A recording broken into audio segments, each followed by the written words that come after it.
Bom, e no vídeo de hoje a gente vai falar sobre Bitcoin. Bitcoin tá caro, tá barato, é hora de comprar, não é hora de comprar Bitcoin agora. Bom, eu vou dar minha opinião e particularmente a opinião de algumas pessoas também. Sem mais delongas, vamos direto pro vídeo. Então olha só, o Bitcoin hoje está cotado a 612.261,34. Ele vem subindo aí, né? Se a gente pegar aqui o máximo aqui, né? De que o Bitcoin está listado aqui pra gente. Então ele teve uma alta de 38.000%. Um negócio absurdo, fenomenal, né? E aí muita gente se pergunta, né? É o momento de comprar Bitcoin? Ele vai subir mais? Ele vai cair? E tem gente que fica esperando o melhor momento para comprar Bitcoin. E bom, se você está esperando o melhor momento, provavelmente esse momento já passou, você perdeu o momento e já poderia ter ganho muito dinheiro com Bitcoin. E olhando isso aqui também me chama muita atenção, porque tem gente que consegue perder dinheiro com Bitcoin, né? E é um absurdo, na minha visão, um ativo que subiu tanto, né? E não para de subir, e na minha opinião não vai parar de subir, alguém conseguir perder dinheiro com isso. Eu acho que o problema mora justamente nesse ponto, né? É o momento de comprar, e aí se você compra no momento que o Bitcoin tá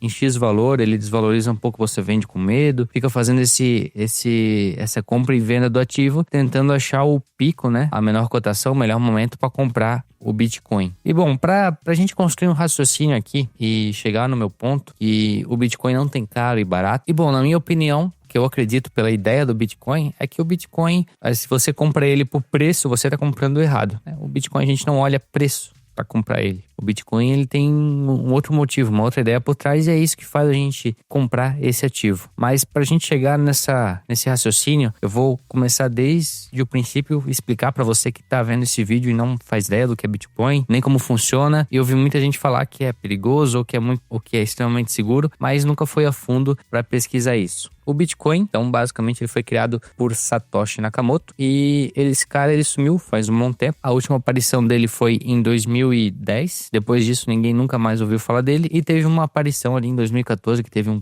public post ali em um fórum que ele fez, mas fora disso ninguém nunca mais viu esse cara. O Bitcoin ele foi criado ali em 2008 e o primeiro bloco, que aí a gente já vai entrar nessa ideia para entender o que é um bloco, foi criado em 2009. Esse é o bloco Gênesis. E estima-se que o Satoshi Nakamoto, o criador, tem ali em torno de 1,1 milhão de Bitcoin na sua carteira, que nunca foram movimentados. E pra gente já ir mais a fundo e entender a ideia do Bitcoin, que é uma moeda totalmente descentralizada ali, né, e também deflacionária, a gente precisa entender o sistema, como é que isso funciona como um todo. E de uma forma bem rápida, né, fazendo uma analogia aqui, para facilitar esse entendimento, o Bitcoin ele vai ficar dentro de uma blockchain e por isso a gente não tem nenhum órgão regulamentador, por exemplo, um governo que pode imprimir mais Bitcoin e criar uma inflação. E o que seria essa blockchain? Bom, a gente pode imaginar isso da seguinte forma. A gente vai imaginar então uma praça pública, onde é que tem um livro nessa praça. E toda compra e venda que tem, eu compro de você, você compra do fulano, fulano do ciclano,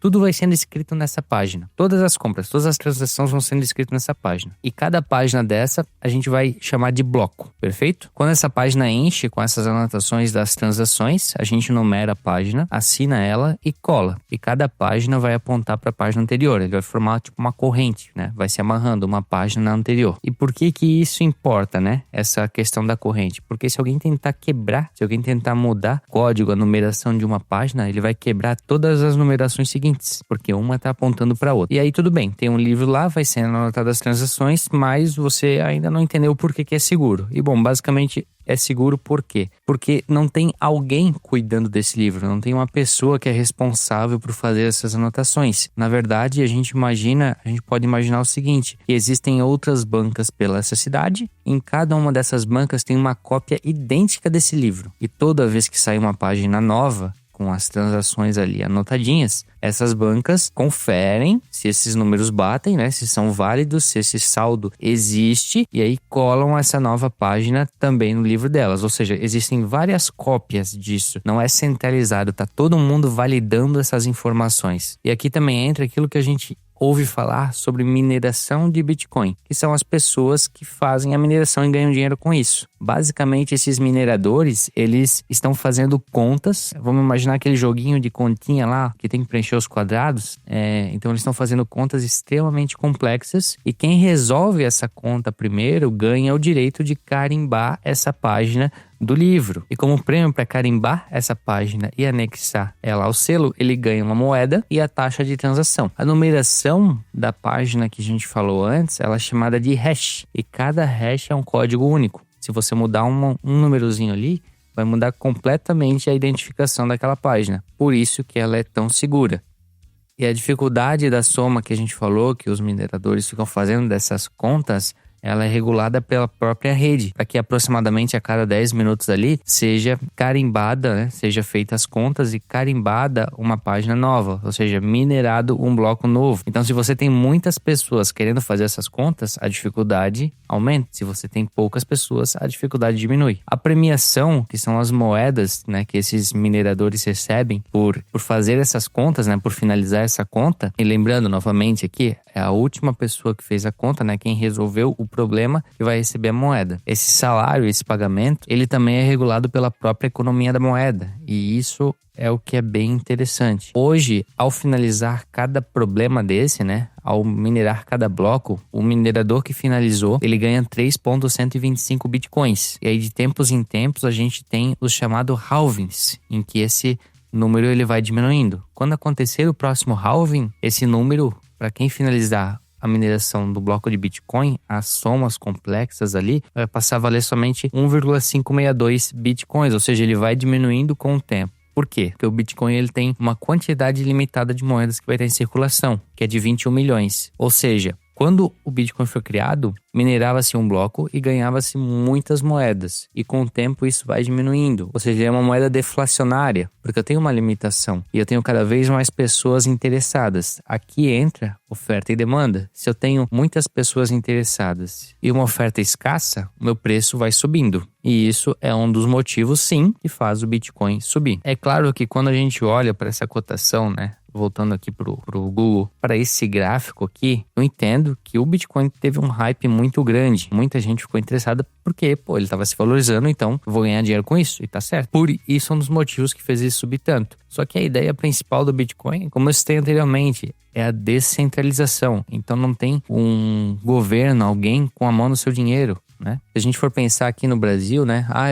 Você que está começando a investir, e aí começa a perceber, poxa, o Brasil tem muitos problemas políticos, muito risco político, né? A gente já teve situações aí extremamente complicadas. A inflação do Brasil é extremamente alta, né? É nítido que os nossos governantes não têm um mínimo de condição de fazer uma política econômica séria. E aí você diz, nossa, não, eu quero tirar o meu dinheiro daqui, eu vou deixar um pouco aqui, mas eu vou investir fora do país. Mas ainda assim você vai estar correndo um risco governamental de outros países. Ah, mas é os Estados Unidos. Mas também tem um risco governamental muito menor, mas ainda assim tem. A gente não é imune a nada. E o Bitcoin surge justamente como essa ideia, né? De não tirar o dinheiro do país, mas tirar o país do seu dinheiro. Então a gente pode encarar o Bitcoin meio que como um ouro digital, né? Porque o ouro, você pode pegar o ouro, guardar ele debaixo da sua cama, que ele não vai perder valor, ele vai ganhar valor com o tempo. E o Bitcoin você pode simplesmente comprar ele, botar numa wallet. E aqui também um ponto muito importante, né? Porque quando você compra o Bitcoin na corretora e deixa ele lá, você corre alguns riscos. E hoje já é possível rastrear, porque vai ter o seu CPF ali cadastrado na corretora, que esses Bitcoins são seus. E aí acaba perdendo um pouco da essência, da ideia do Bitcoin. Que é o quê? Você tem uma carteira onde você não tem identificação. Então nada te liga a esse valor. E um dos caminhos que a gente tem para fazer isso é realmente tirar o Bitcoin da corretora, colocar ele em uma wallet. Se vocês quiserem, posso trazer um vídeo sobre isso, porque é um tema um pouco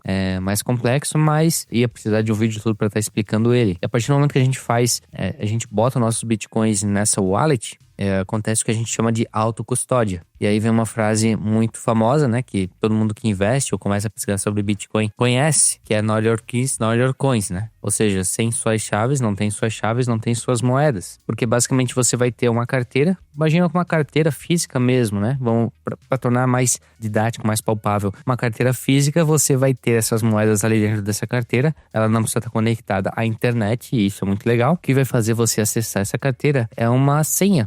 literalmente uma senha que você vai ter aí com você. Você guarda anotada no papel, só não vai perder a senha, porque senão perdeu o acesso, não tem como redefinir senha de carteira de Bitcoin. As moedas ficam em auto custódia aí e tiram realmente, acabam desvinculando você de qualquer valor da moeda. Ainda assim, eu deixo aqui, né, a minha orientação de que tem que ser declarado o Bitcoin. Então, por mais que você faça isso, faça a sua declaração sobre as moedas. Por mais que você faça isso, faça a sua declaração de que você possui sim as moedas. Então, concluindo com a pergunta inicial do vídeo, o Bitcoin, na verdade, ele não está caro.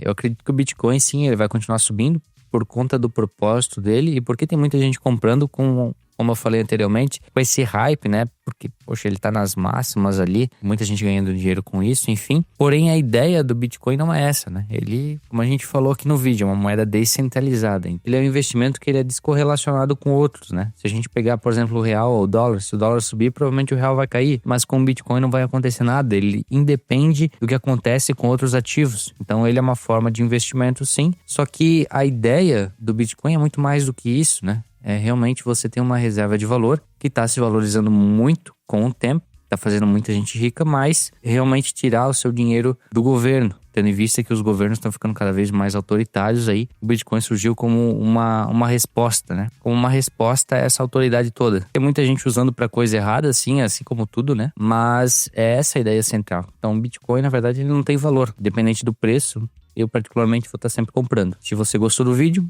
né? Se isso te trouxe uma outra perspectiva sobre o Bitcoin, já deixa o like, se inscreve no canal e até a próxima.